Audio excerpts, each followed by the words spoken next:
عبداللہ کو مدعو کر رہا ہوں موصوف اسٹیج پر۔ الحمد للہ الذی وکفا وسلام علی عباده الذین اصطفى اما بعد فقد قال النبی صلی اللہ علیہ وسلم فی المعتکف هو يعتکف طونه ويجري له من الحسنات كلها كعامل الحسنات كلها۔ محترم حضرات، معزز حاضرین، میری تقریر کا عنوان ہے اعتکاف۔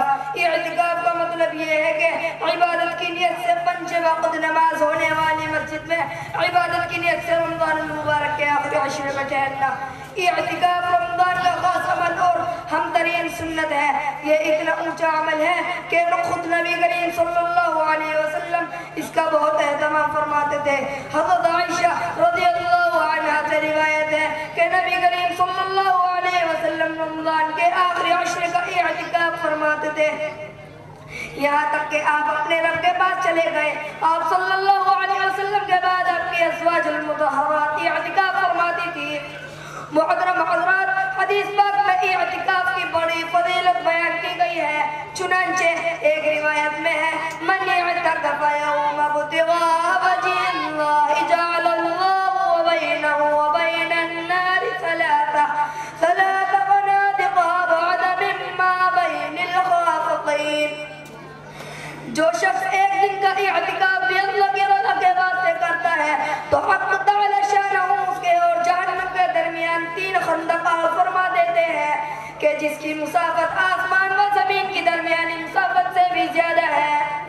اور حضرت عبداللہ بن عباس رضی اللہ عنہما سے مروی ہے کہ رسول اللہ صلی اللہ علیہ وسلم نے معتکف کے بارے میں فرمایا، معتکف گناہوں سے محفوظ رہتا ہے اور اس کے لیے اتنی نیکی لکھی جاتی ہے جتنی کرنے والے کے لیے۔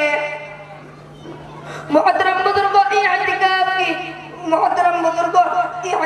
اعتکاف کی فضائل کیا ہے؟ اللہ تعالیٰ کی رضا اور اس کی خوشنودی حاصل کرنا ہے۔ معتکف گویا خود کو خدا کے لیے وقف کر دیتا ہے۔ اعتکاف کی حالت میں اسے ہر وقت نماز کا ثواب ملتا ہے، کیونکہ اعتکاف نماز اور جماعت اور اشتیاق میں بیٹھا رہتا ہے۔ اعتکاف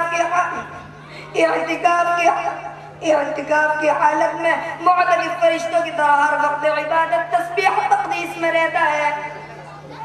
اعتکاف کرنے والوں کو شب قدر کی دولت نصیب ہوتی ہے، اور جسے یہ دولت مل گئی اس کے کیا کہنے ہیں؟